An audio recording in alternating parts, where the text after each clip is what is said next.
जंगलातल्या एखाद्या कोपऱ्यात दूरच्या माळावरच्या शेडमध्ये किंवा गावाच्या बाहेर आडोशाला जेव्हा पूर्वी कधीतरी पोलीस धाड टाकायचे ना, तेव्हा अख्ख्या गावाला कळायचं हातभट्टी सुरू होती, पोलिसांनी उडवली. मग पुढचे काही दिवस तरी त्या गावातला नशेचा धंदा बंद व्हायचा. पण आता जेव्हा गावामध्ये अशा पोलिसांच्या धाडी पडतात तेव्हा अख्ख्या गावाची जणू बोबडी वळते. कारण या असल्या शेड्समध्ये आता गावाच्या नाही, देशाच्या नशेचा बाजार सुरू असतो. या 4 पत्र्यांच्या शेड्समध्ये एमडी ड्रग्ज म्हणजे मेफेड्रॉन तयार केलं जातं. चरस, गांजा, हेरोईन या तुम्हाला माहीत असणाऱ्या ड्रग्जच्या सुद्धा कैक पावलं पुढे असणारं हे ड्रग्ज या असल्या शेड्समध्ये किलोनं, ढिगानं बनवलं जातं. गेल्या 4-5 वर्षांमध्ये या ड्रग्जच्या बाबतीत प्रचंड कारवाया झाल्यात देशभरामध्ये.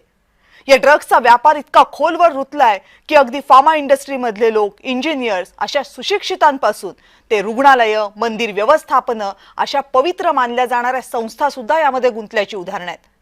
पण महाराष्ट्रामध्ये या ड्रग्जच्या शेड्सनं पुढचं पाऊल टाकलंय. कारण करोडो रुपयांचे ड्रग्ज तयार करणाऱ्या या पत्र्याच्या शेड्सना आता राजकीय अभय मिळतोय का या संदर्भातले आरोप व्हायला लागलेत.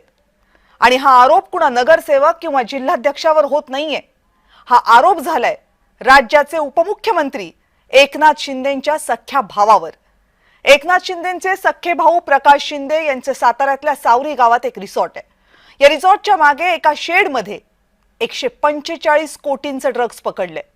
या रिसॉर्टची मालकी, या रिसॉर्टचा चालक, त्या शेड्सची मालकी, त्या शेडमधल्या लोकांचे रिसॉर्टशी असलेले संबंध आणि या सगळ्यांचे शिवसेनेशी आणि उपमुख्यमंत्री एकनाथ शिंदेंशी जोडले जाणारे कनेक्शन्स याबाबत सुषमा अंधारे यांनी गंभीर आरोप केलेत.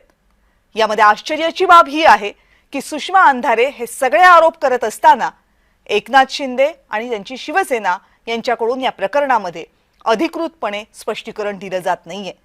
पोलीस या प्रकरणामध्ये पुढे येऊन काही माहिती देत नाहीयेत आणि या प्रकरणातला साधा FIR सुद्धा सहज उपलब्ध होत नाहीये.